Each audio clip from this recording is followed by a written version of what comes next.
mandates from the high command. We're going to do 2 commands today, and then we'll be finished with the 10 commandments. Okay? It's been kind of fun, but the time you have to actually do it doesn't really give you the time that you could use. But in Exodus 20, verse 16, I won't read all the commandments again. I do some Sundays. You shall not give false testimony against your neighbor.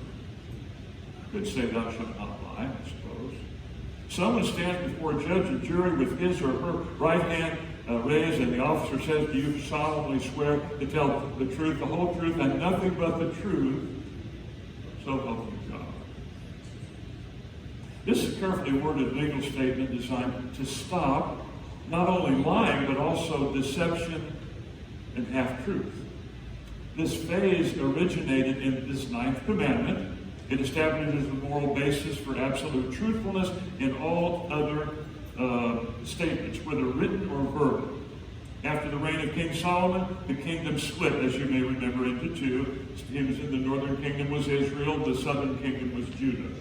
At the time of the prophet Elijah, the king of Israel was a guy named Ahab. He was a bit of a character. He wasn't quite as mean as his wife, but he was something. Ahab's wife was an evil, scheming worshiper of Baal. Her name was Jezebel, so you probably don't know many people named Jezebel. Let me share with you from some passages in 1 Kings 21. King Ahab owned a palace, and the grounds were in Samaria. He really wanted a piece of property that was adjacent to the palace that belonged to a man named Naboth. However, Naboth wouldn't sell. Crazy man. This sets up a situation in which 4 of God's commands that we talked about would be violated. Coveting, false testimony, murder, and stealing. So King Ahab, he's frustrated. He's actually childish. I could just see him laying on his back, kicking his feet like a baby. So let's go to 1 Kings just real quickly, and I'll read just a small section there, and then we'll move on. 1 Kings 21, beginning with verse 1. Sometime later, there was an incident involving a vineyard belonging to Naboth, the Jezreelite. The vineyard was in Jezreel, close to the palace of Ahab, king of Samaria. And Ahab said to Naboth, let me have your vineyard to use for my vegetable garden, since it is close to my palace. In exchange, I will give you a better vineyard. Or if you prefer, I will pay you whatever it's worth. But Naboth replied, the Lord forbid that I should give you the inheritance of my fathers. So Ahab went home sullen and angry because Naboth, the Jezreelite, had said, I will not give you the inheritance of my fathers. And he lay on his bed sulking and refused to eat. I don't think I ever did refuse to eat part. I've heard the other kids do that. That's stupid. Refuse to do something else. Okay. He told his wife, and she said, hey, come on, cheer up. Eat, I'll handle this. So not long after that, letters went out, for whatever reason, in the king's name, to summon the elders of the land to a judicial proceeding. Naboth was invited to be present, and then Jezebel found 2 scoundrels, bad guys, evil men, do anything for money. And these scoundrels came and accused Naboth at this gathering of cursing God. And what worse in their mind was the king. On the testimony of these false witnesses, Naboth was dragged from the city and he was stoned to death. No judicial proceeding, no appeal. And then Jezebel sent word to her husband, you wanted a vineyard, you got it. So Naboth died because 2 people committed false witness. They lied, professional liars. So the effect of false witnesses are evident, of course, in the American court system. In fact, in the next few weeks, now you listen, in the next few weeks, court hearings that implicate Donald Trump, Joe Biden, Hunter Biden, and all of those crazy people, in separate cases, I don't know how many, those hearings will amass some of America's most astute, shrewd, clever, ungodly liars that you have ever conceived of. Just keep watching. Or better yet, don't watch. It'll just drive you crazy. You know, what they're lying about, I mean, how many are up, you know, the Republicans have their problems and the Democrats have their problems, and they're both problems. And then they're going to do a lot of there's going to be a lot of deceitfulness. We already have seen that all of our lives. Anyway, we won't go there, but you will know they are lying, and they will know that you know They are lying, whether they're Republicans or Democrats. They're lying. You know, I used to hear people talk about how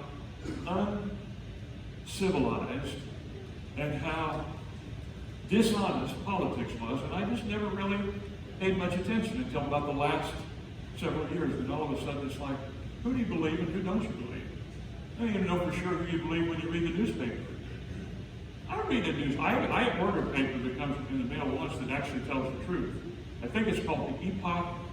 Anybody know that? I think it's Epoch. It's actually printed by some Chinese people, I think, but it's printed by anti-communist people, and it's a very interesting paper, except I don't even have time to read it.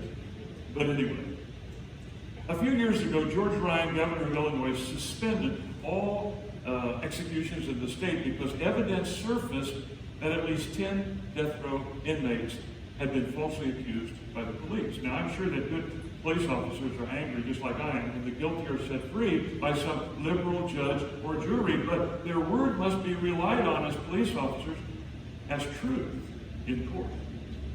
Not my truth, not their truth, God's truth. As Christians, we do not need to be under oath to be compelled to be truthful. We live our lives under this command. Someone has compared the ninth commandment with a bright, searing light. A light that is so bright it is able to dispel the darkness from even the most elusive corners and the shadows. I want us to think for a moment about layers that will be exposed by the light. Timothy Tennant suggests that there are several layers of darkness that the light of this command will expose. The first and the most obvious way to keep this command is don't lie. Just don't lie. To lie is to intentionally give a false statement. Someone may say, well, that was just a bald-faced lie. I know, Well, there are times when we unknowingly say something we think is true, but it is in fact not true. I say, you should wait 30 minutes after eating to go swimming.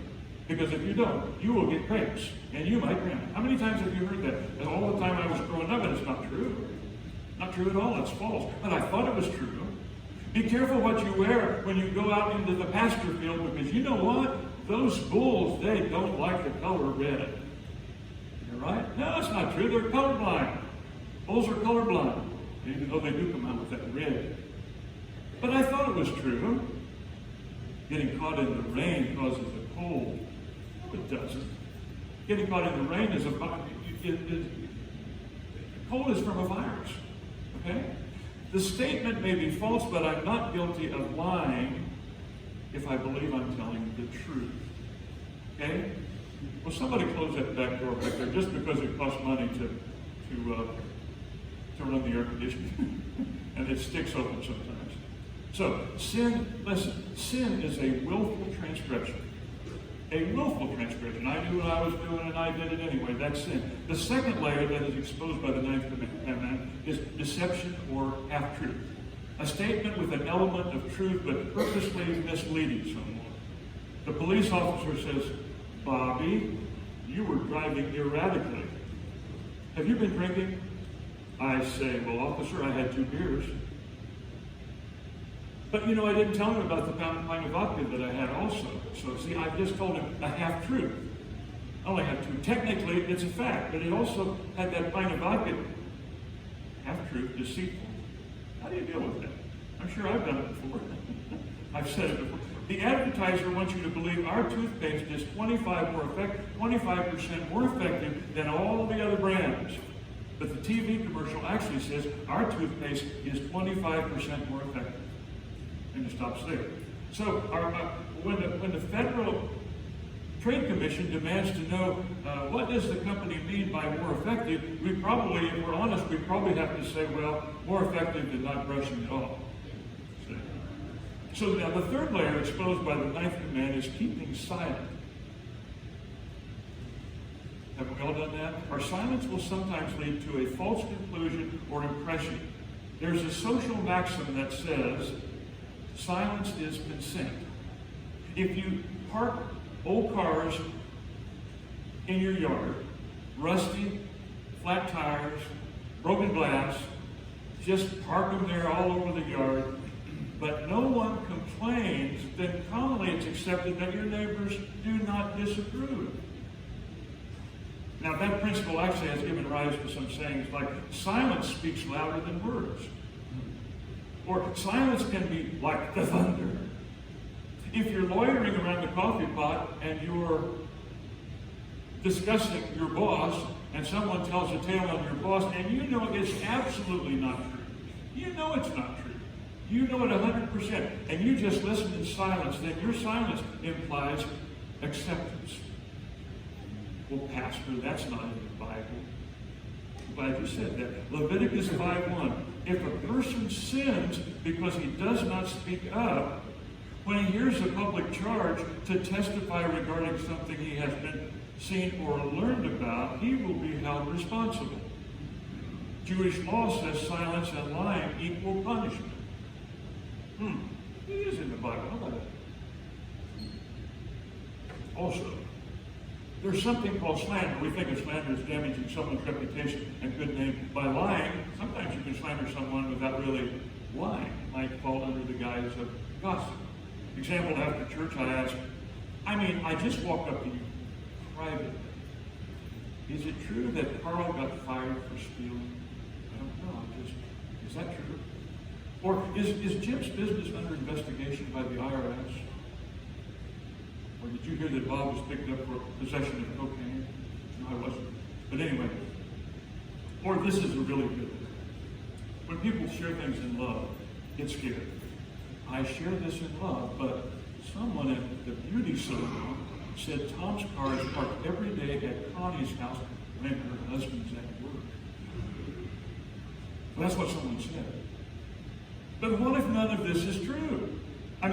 Or completely misunderstood? Then it's a product of false witnessing and destruction of reputation. The Bible says, whoever spreads slander is a fool.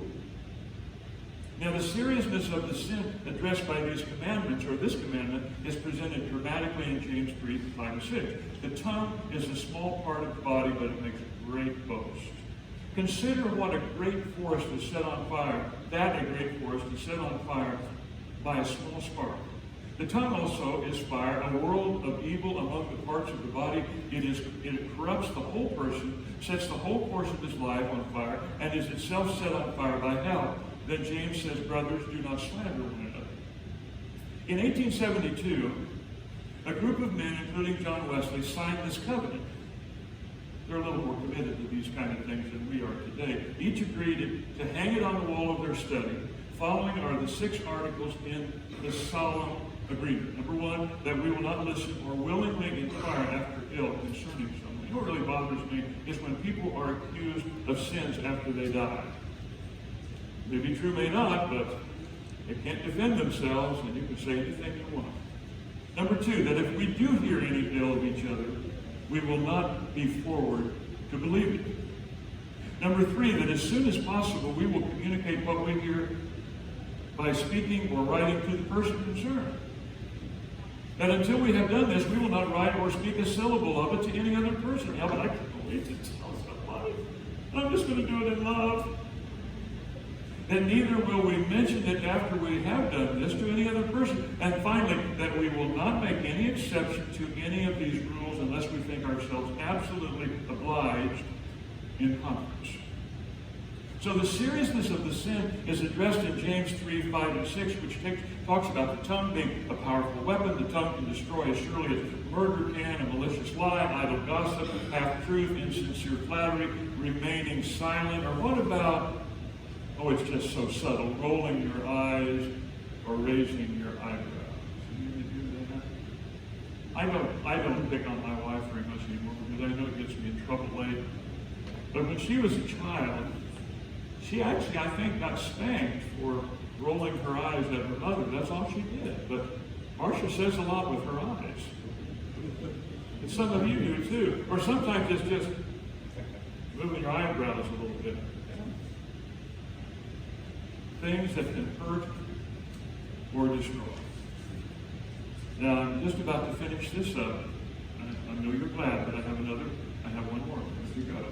And I'll close with this poem. I stood on the street of a busy town watching the tearing building down. With a hoe and a heave and a lusty yell, they swung a beam, and aside the ball fell. I asked the foreman of the crew, are these men as skilled as those you hired if you wanted to build? Oh, no, he said. Oh, no, indeed. Just a common laborer is all I need. I can tear down as much in a day or two as would take a skilled man a year to do. And then I thought, as I went my way, just which of these roles am I trying to play? Have I walked life's road with care, measuring each deed and word with a rule and a square? Or am I one of those who roam through the town intent with the labor, tearing things down? Thou shalt not bear false witness against thy neighbor. Now, we didn't go into a great exposition, but I think you know what's right and wrong about number 9 now, right? Hopefully. Okay, let's move to the last one. Mandates from the High Command, Part 10, covet.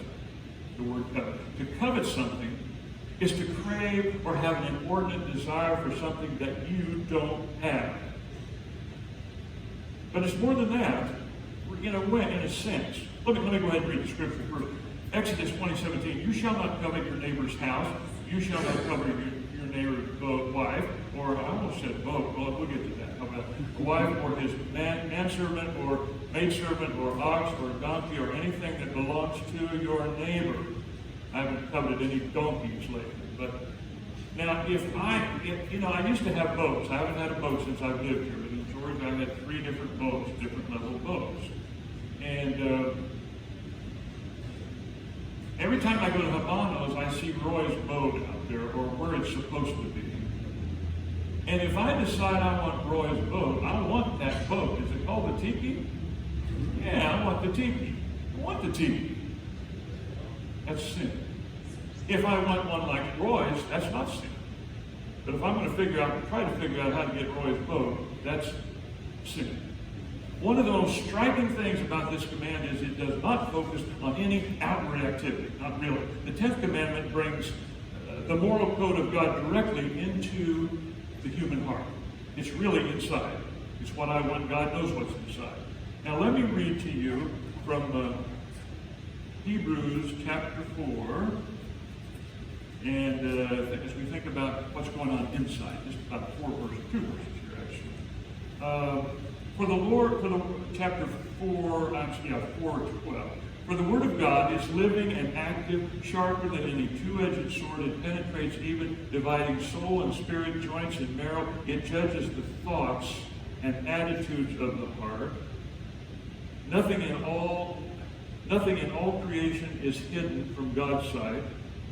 Everything is uncovered and laid bare before the eyes of him to whom we must give account. Nobody sees inside but God, except what sometimes shows up on the outside. This is where the 10 Commandments bring us. We're looking at intentions and inner motivation. Clearly, there is nothing wrong with having goals, setting goals, working hard to achieve something. Everybody should do that. The idea that all desires are evil and wrong is actually the teaching of Buddhism, not Christianity. The 10th command focuses on unhealthy coveting. In fact, I would go as far as to say coveting is not always sinful, because in the New Testament, Paul instructs the church at Corinth to covet earnestly the best gifts. Christians are to covet the attributes of God. God is infinite. There is enough of God for everyone. For everyone. However, you shall not covet anything that belongs to your neighbor. Consider a guy named David, a man described as a man after God's own heart. I love David. He was a bad boy. That gives us all hope, though, right? He was the king of Israel. He just happened to have a harem of women. Plus, he was married to the daughter of Saul, the previous king. He married Abigail, the widow of Nabal. He also took other women and had children by them. And when Saul died and David was crowned king, David took Saul's wives and concubines. I guess he still didn't have as many as his son, or they would have given us some numbers. So it seems to me like he was pretty well stocked with beautiful women. One spring day, at the time when kings go off to war, David didn't. times that kings go off to war, he stayed home. He can't sleep. He gets up from his bed in the middle of the night. He walks on the roof of his palace and he observes a beautiful woman washing herself. There are a couple of things to think about. The Bible says David observed her from his roof, but it doesn't say she was on her roof. Nothing said about that. So apparently she was not. The Bible points out that she had completed the ceremony washing ritual for her monthly, which suggests that her bathing was more than hygienic. David may have observed her through a doorway or an open window. We have no reason to believe that she was in any way being seductive. We don't know what her feelings were when she understood what was happening. But from the little bit that we know, Bathsheba could not resist him because he was the king. Whatever he wanted, he could have. She's not at fault. If the king desired her, he can have her. Now we know the prophet condemned David, but not Bathsheba. I only say that so you'll begin to understand that probably this is all David. This woman was so appealing to the eye that he sent his servants to bring her to him, and he began with coveting and then adultery. But the story doesn't end there. After a few months, the woman sent word to David that she's with child. And David begins damage control. Her husband was in the field with the army, so David had him brought home, entertained him at the palace, sent him home after all that entertainment to enjoy an evening with his wife. That was the plan.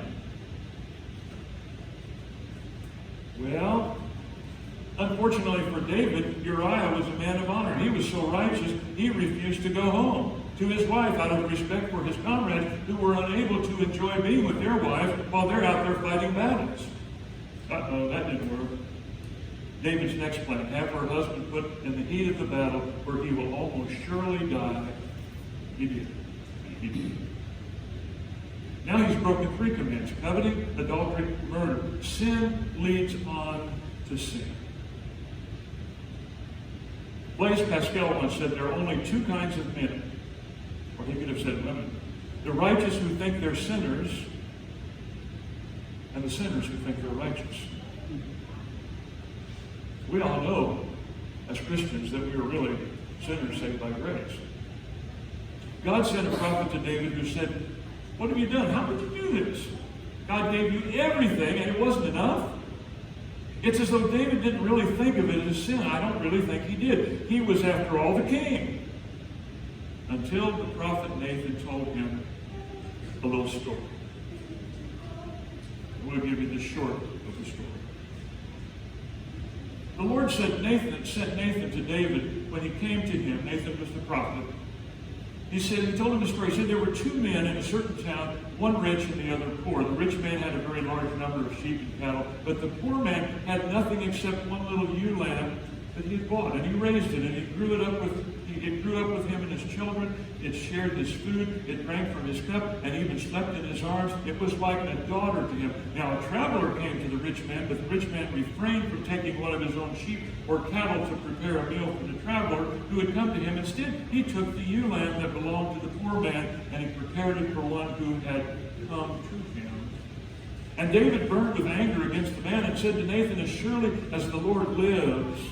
Now let me back up, say that, think it again. David, when he heard that story, burned with anger. It would make all of us burn with anger against the man. And he said to Nathan, "As surely as the Lord lives, the man who did this deserves to die.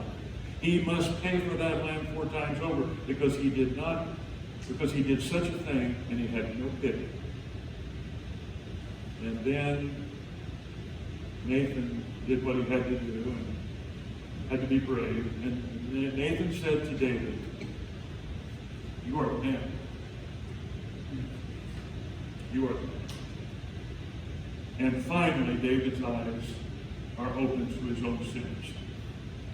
And the story goes on. Benjamin Franklin once said, "Sin is not hurtful because it is forbidden.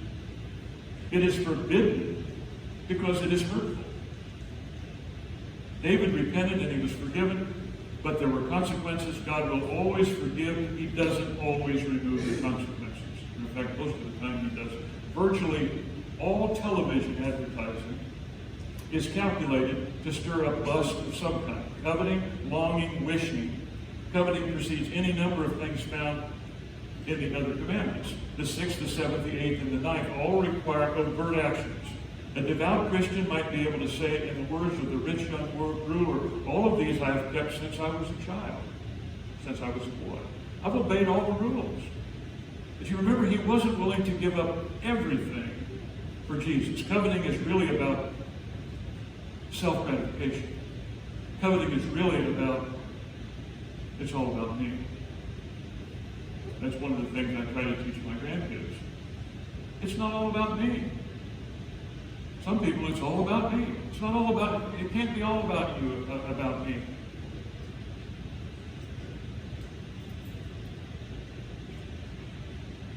Keep your lives free from the love of money, it says in the Bible, and be content with what you have. In fact, Jesus said, it is more blessed to give than it is to receive. The 10th commandment really represents a reorientation of our lives around the values of contentment, not stuff, not money, recognizing the needs of others and getting ourselves or our self-worth from God. So you say, well, I don't covet my neighbor's house or wife or car or donkey or ox, but what about position or money or opportunity? I think we've all done that. Sometimes we convince ourselves that other people always get the breaks. You ever feel that way? Nobody else gets the breaks. As I prepared this message, it occurred to me that more than once I had felt that other people seem to get all the breaks. That's too inclusive, but it seems like everybody else gets the breaks. So I made a list of the times I had missed out on something. I made a list. I went up to 7. Probably go a lot more.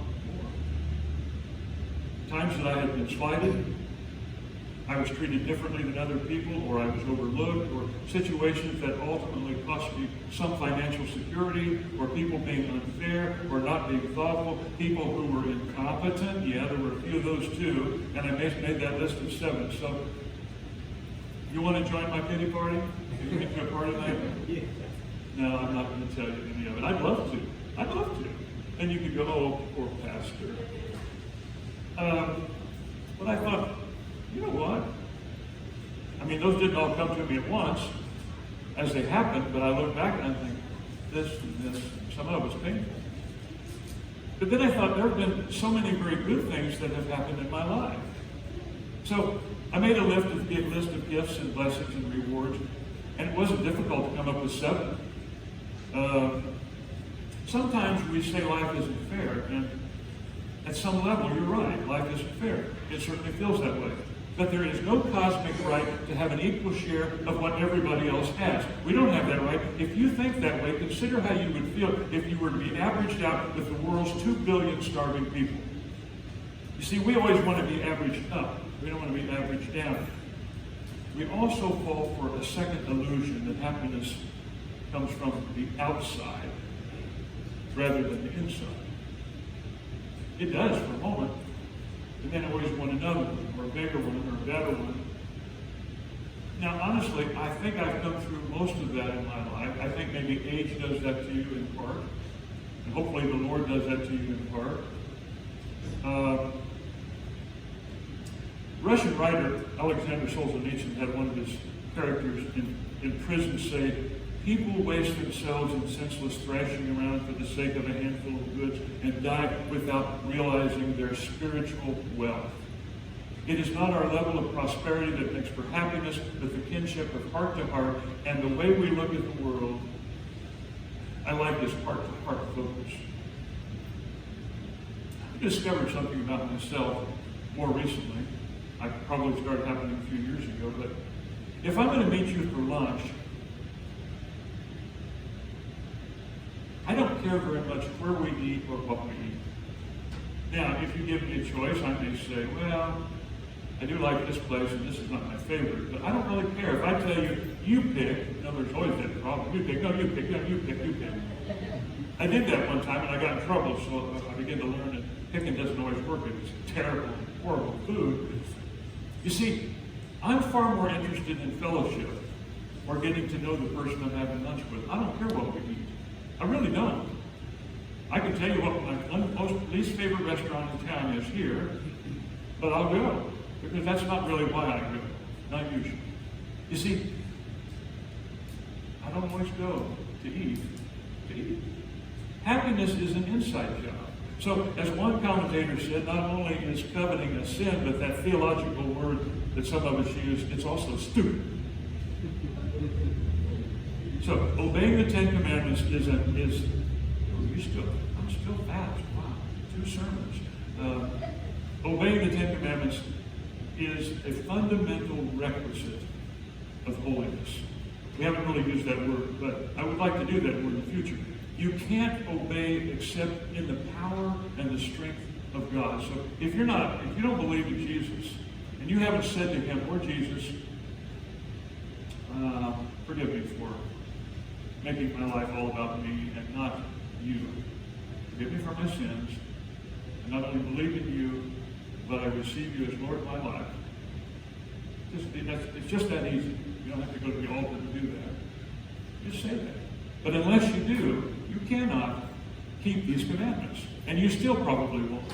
But at least you'll do a much better job when you have the power of God in your life. So, we're not perfect, as we think of perfect from the Latin.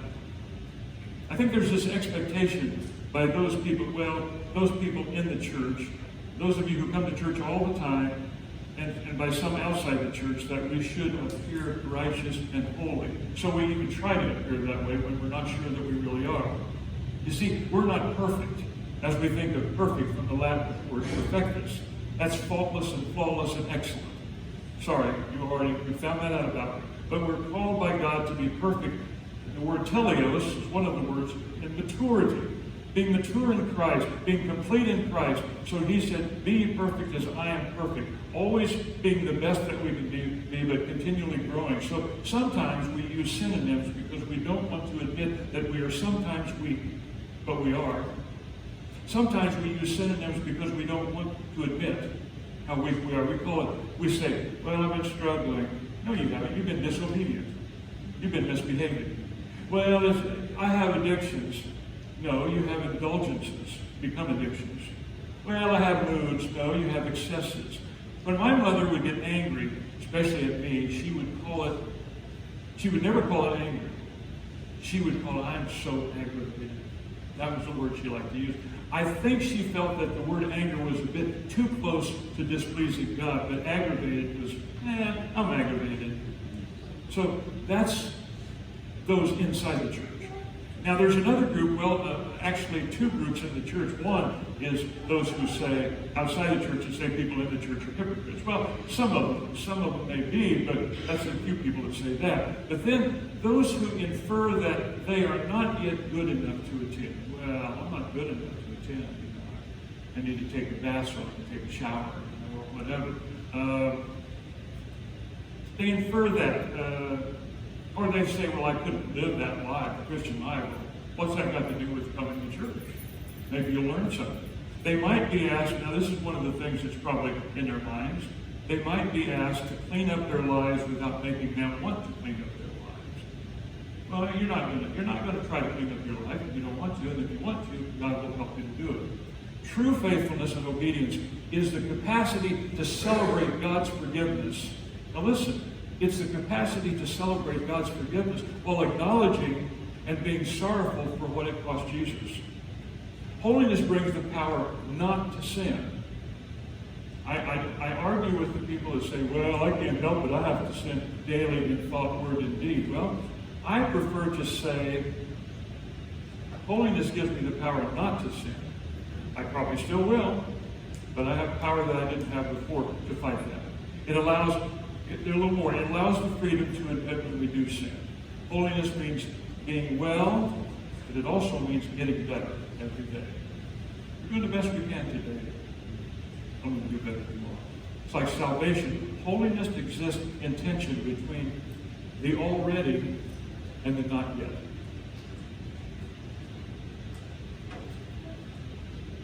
Martin Luther wrote, "Dear Lord, although I'm sure of my position, I am unable to sustain it without thee. Help thou me, for I am lost.